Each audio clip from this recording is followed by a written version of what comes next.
Hello, welcome to this lecture. So in this lecture, we will start the new topic, which is design of masonry structure. And this topic will be covered in the three lecture. So in this lecture 8, we will first get introduced with the topic. And in the next two lectures, we will design some of the elements of masonry structures. And this is the content that we are going to cover in this lecture. So first, we will get introduced with the masonry. And our main focus will be on the brick masonry, and there are some terms which are associated with the brick masonry, like uh, related to the brick arrangement. So we have different types of bond adopted in the practice, and what is the behavior of masonry under the effect of external load that we will see, and what are the structural properties of the masonry that we will discuss. And as the masonry is uh, basically constructed using the basic units. So here that unit we will refer with the brick. So we will get introduced with the brick and what is the manufacturing process of the brick that we will see briefly. And then there are some sizes which are being adopted in the India. So we will see what are the sizes of the brick adopted in the India, and the classification of bricks based on the mechanical and physical property, and on the strength basis we will discuss that, and what is the general characteristics of a good brick that we will see, and at last we will see the advantages and disadvantages of the brick. So that is the content we are going to cover. So now, understanding the masonry. What is masonry? Well, masonry is basically the building of structures from the individual units laid in and bound together by the mortar. So we can see in this example, there are some units which are bounded with some material. So the overall composition is known as the masonry. So here in this case, you can see this red color block is basically the individual unit, and they are laid together with the help of this another material which is called the mortar. So the overall composition is known as the masonry. Now, depending on the material used in the masonry, they can be classified as uh, brick masonry, stone masonry, concrete block masonry, glass block masonry, or tile masonry.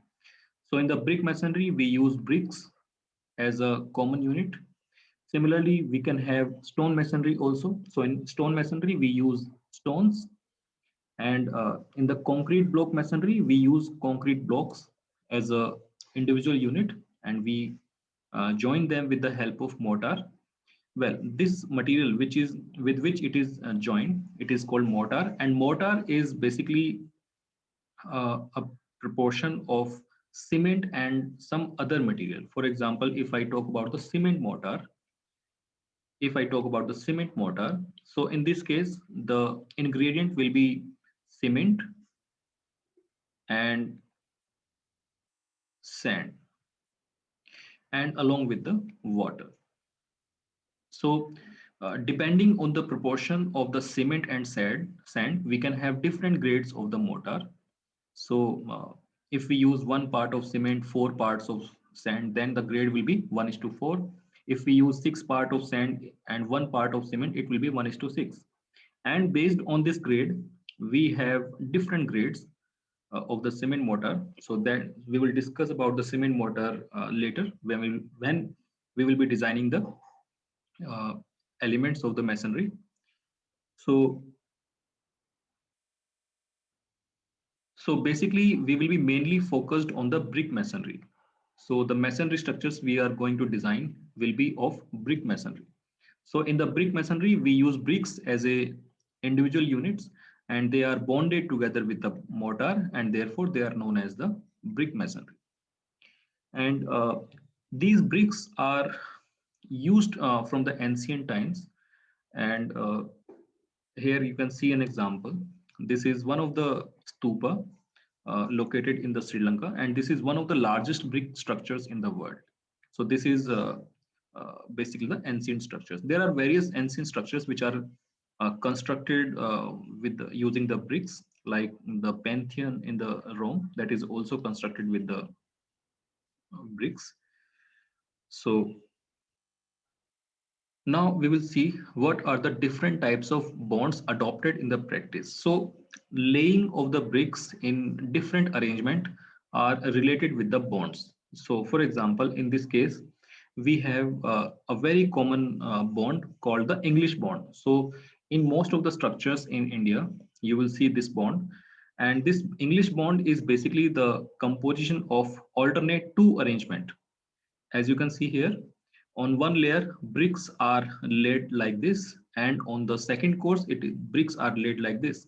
So when bricks are laid like this, they are called the stretcher course.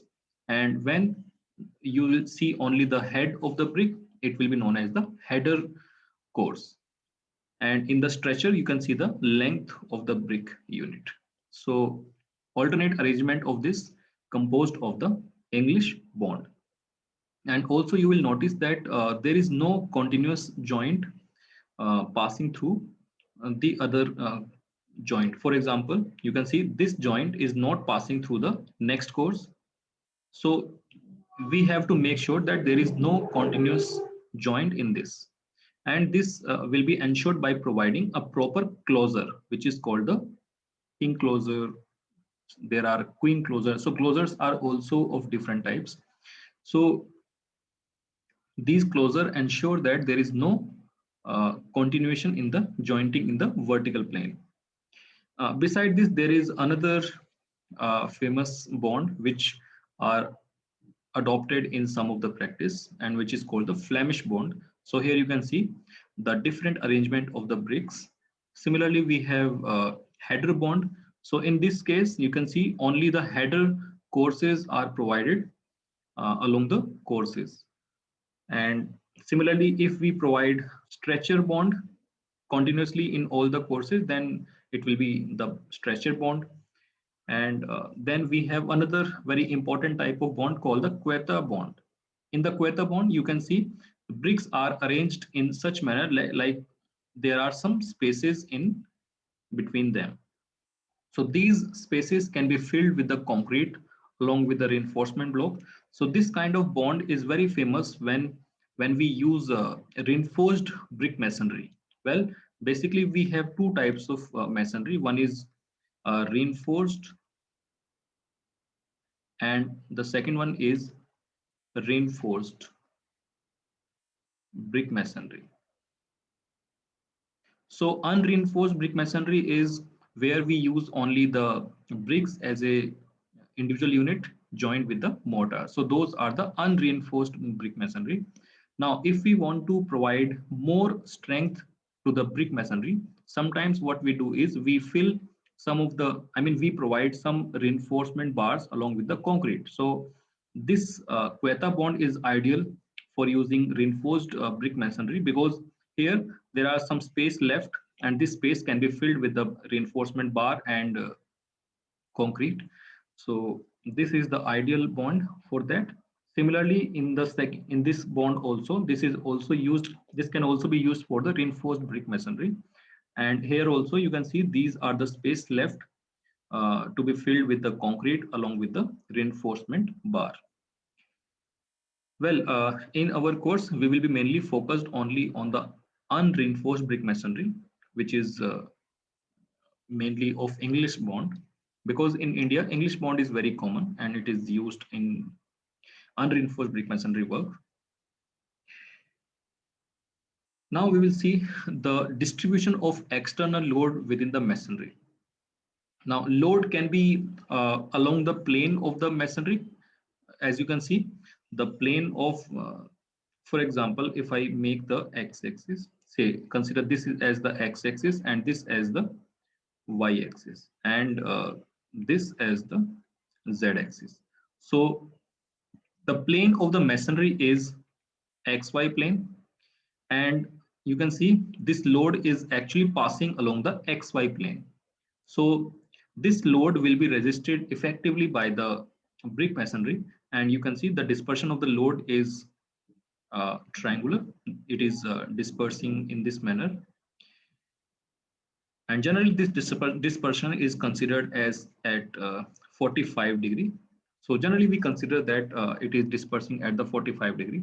So if the load is passing along the plane of the brick masonry or brick wall, then we call it in plane loading, that the load is applied in plane of the brick masonry, and this kind of in plane loading will be effective and it will be resisted properly by the brick masonry. Now if we look at the another example, in this case you can see this is the y-x plane and this is say the z plane.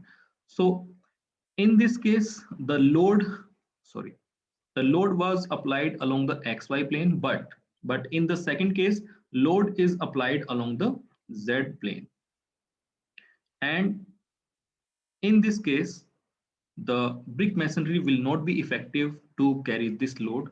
So therefore this brick masonry or this brick wall will be very weak for resisting this load which is not in the plane of the brick masonry. So with this we can conclude that load should be in plane of the brick masonry wall.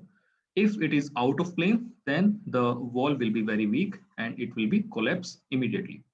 So this kind of loading is called out of plane loading, and this kind of loading is called in plane loading. So generally we try to have in plane loading in the masonry structures. So we design masonry structures such that the load comes in plane.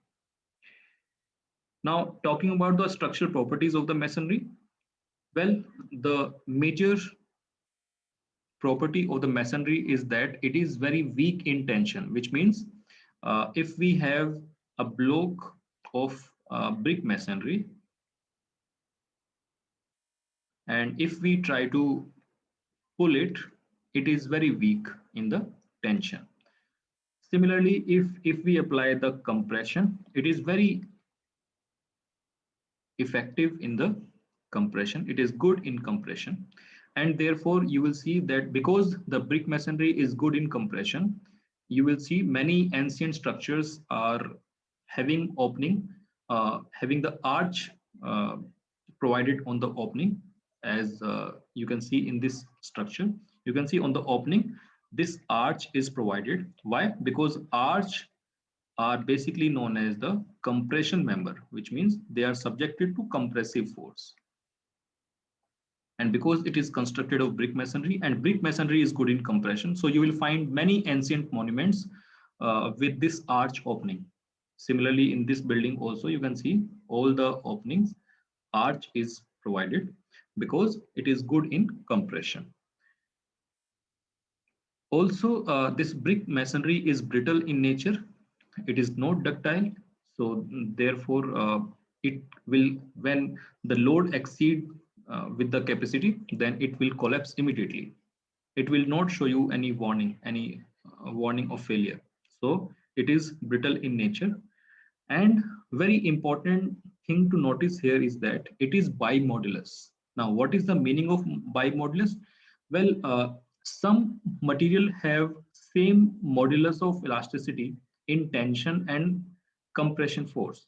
But when a material shows different value of modulus of elasticity in compression and in tension, the material is known as bimodulus. So brick masonry has different modulus of elasticity in tension and in compression. So therefore it is known as bimodulus.